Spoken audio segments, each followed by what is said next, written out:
Hello, students. Good evening. Good afternoon, everyone. How are you all? तो ये BA second semester का revision topic है। आज का रिवीजन टॉपिक है स्टेन रिमूवल, यानी कि दाग छुड़ाना। जब वस्त्रों पर दाग धब्बे लग जाते हैं उसे हम कैसे कुशलतापूर्वक हटाएं, इसी के बारे में आज की क्लास है। तो अचानक, अनदेखे, अनजाने कोई भी दाग धब्बे वस्त्र में लग जाना स्वाभाविक ही होता है। दाग पड़ते ही उसे तुरंत छुड़ाने का प्रयत्न करना चाहिए, क्योंकि तुरंत पड़े हुए दाग के विषय में ज्ञात होता है कि यह किसका दाग है। पुराने दाग तो पक्के हो जाते हैं, जिन्हें छुड़ाना अत्यंत कठिन होता है। दूसरी बात यह है कि अधिक समय हो जाने के कारण याद भी नहीं रहता कि यह किस चीज़ का दाग है। अटकलें लगाने से दाग छुड़ाने के लिए धोखे से गलत रसायन या गलत विधि का प्रयोग हो जाता है, जिससे वस्त्र के रेशे क्षतिग्रस्त हो जाते हैं। कई दाग या धब्बे केवल पानी से ही छूट जाते हैं, जैसे चाय, कॉफ़ी के दाग। इनके दाग पड़ते ही वस्त्र के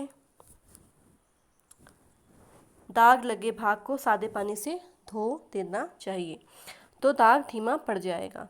फिर उस भाग को साबुन के पानी से धोकर पूरी तरह छुड़ा लें और वस्त्र को धूप में सुखाएं। रंग, जंग, कोलतार, नेल पॉलिश इत्यादि कई प्रकार के दाग साबुन के पानी से नहीं छूटते हैं। इसके लिए विशिष्ट रसायनों का प्रयोग करना पड़ता है। दाग छुड़ाने की प्रक्रिया में दाग को पहचानना तथा उसे छुड़ाने के लिए उपयुक्त माध्यम का चुनाव करना, उसके पश्चात ही उचित विधि का प्रयोग करके उसे छुड़ाना, ये बहुत ही महत्वपूर्ण होता है। हम अपने दैनिक जीवन में चाहे कितनी भी सावधानी क्यों न रखें, फिर भी विभिन्न क्रियाकलापों के कारण हमारे वस्त्र पर कभी ना कभी कहीं ना कहीं धब्बा अवश्य लग ही जाता है। यह कपड़े की आकृति को ही नहीं बिगाड़ता, बल्कि बहुत ही खराब लगता है तथा हमारी लापरवाही को दर्शाता है। यह एक कुशलतापूर्वक कार्य है वस्त्र पर से धब्बे छुड़ाना, जिसके लिए बहुत लंबा अनुभव तथा विशेष सावधानी की आवश्यकता होती है। धब्बे छुड़ाने की प्रक्रिया में दो तथ्यों पर आवश्यक रूप से ध्यान देना चाहिए: वस्त्र की प्रकृति, वयन अर्थात टेक्सचर तथा रंग। फिर सेकंड है पॉइंट, धब्बे की प्रकृति व समय। अब दाग की पहचान कैसे की जाए? अपरिचित दाग को निम्नलिखित 3 विधियों से द्वारा पहचाना जा सकता है। उसे देखकर, जो दाग आपके सामने ना पड़ा हो तथा आप उसके विषय में कुछ भी ना जानती हो, फिर भी उसे देखकर पहचाना जा सकता है। रंग देखकर दाग को पहचाना जा सकता है, जैसे नीली स्याही का रंग, चाय कॉफ़ी का रंग, तरकारी के दाग में हल्दी का रंग, नेल पॉलिश का लाल रंग इत्यादि। अब गंध द्वारा कैसे पहचाना जा सकता है? दागों को सूंघ कर भी इनकी पहचान की जा सकती है, जैसे पसीने के दाग, इत्र के दाग, पेंट के दाग इत्यादि। अब है तीसरा, स्पर्श के द्वारा भी दागों को पहचाना जा सकता है। कुछ दागों को छूकर हम स्पर्श करके पहचान सकते हैं, जैसे अंडा, कस्टर्ड, दूध इत्यादि के दाग सूख कर वस्त्र को कुछ कड़ा कर देते हैं। पेंट, नेल पॉलिश के दाग कड़े एवं मोटी परत वाले होते हैं। च्युइंगम, चॉकलेट के दाग चिपचिपे प्रतीत होते हैं। तो इन सारे दागों को स्पर्श के द्वारा, मतलब छू के हम पहचान लेते हैं। अब दाग के प्रकार कौन कौन से होते हैं? पहला है प्राणिज दाग, जो प्राणिज भोज्य पदार्थों जिसे के दाग होते हैं, जैसे कि दूध, दही, अंडा, मांस, रक्त। ये वस्त्र की सतह पर जमकर वस्त्र को कड़ा कर देते हैं, अतः इन्हें ठंडे पानी से ही धोना होता है। सेकंड है वानस्पतिक दाग। इसके अंतर्गत चाय, कॉफ़ी, कोको, शहद, शराब इत्यादि के दाग आते हैं। चिकनाई युक्त दाग में जैसे घी, तेल, मक्खन के दाग। खनिज दाग में स्याही, औषधि तथा जंग के दाग। रंग के दाग में कुछ अम्ल अथवा क्षार युक्त पदार्थ पाए जा सकते हैं। पसीने के दाग में प्रोटीन अनुपस्थित होता है, इसलिए दाग को वर्गीकृत नहीं किया जा सकता। यह अम्ल युक्त दाग होता है, जो ठंडे पानी अथवा अमोनिया के तनु घोल द्वारा दूर किया जा सकता है। झुलसने के दाग, अनजाने में आवश्यकता से अधिक गर्म स्त्री के संपर्क में आने से सूती वस्त्रों पर भूरे कालिमा युक्त धब्बे झुलसने के कारण पड़ जाते हैं। इन्हें पानी से धोकर धूप में सुखाकर ब्लीच किया जा सकता है, या तो बोरेक्स या अमोनिया के प्रयोग से भी इन दागों को छुड़ाया जाता है। घास के दाग कैसे होते हैं?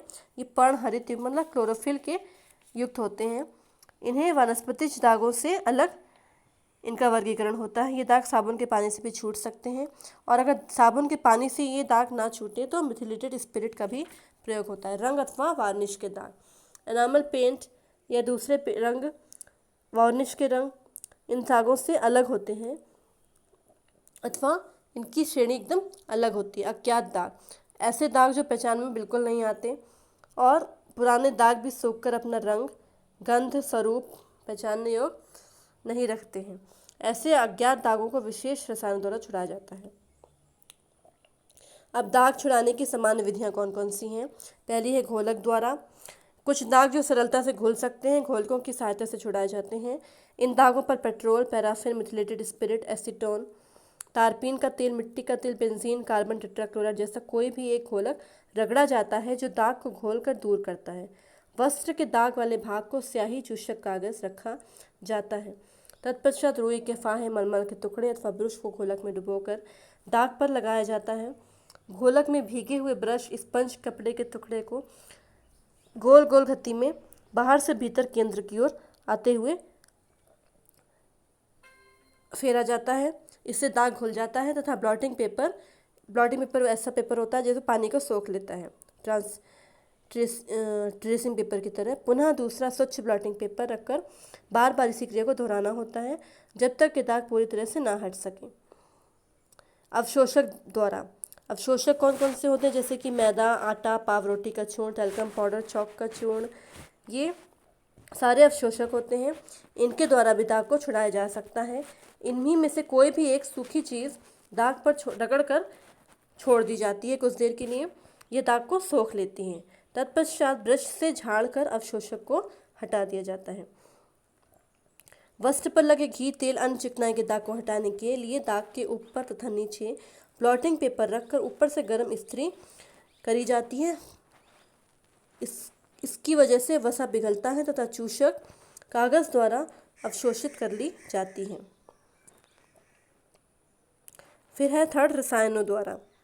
अब कौन कौन से रसायन यूज़ किए जाते हैं? इसमें है sodium carbonate, sodium hydroxide, ammonia, borax, hydrogen peroxide, potassium hydroxide, oxalic acid, acetic acid, सिरका, oleic acid, sulphuric acid, acetone, sodium perborate, sodium peroxide, potassium permanganate, साबुन, डिटर्जेंट्स आदि। तो आपने आज जाना कि कौन कौन से दाग होते हैं, किस तरह के दाग होते हैं और उनको छुड़ाने की जो सामान्य विधियां हैं जो आप घर में भी यूज़ कर सकते हैं वो कौन कौन सी होती हैं। तो आज के लिए बस इतना ही। Thank you.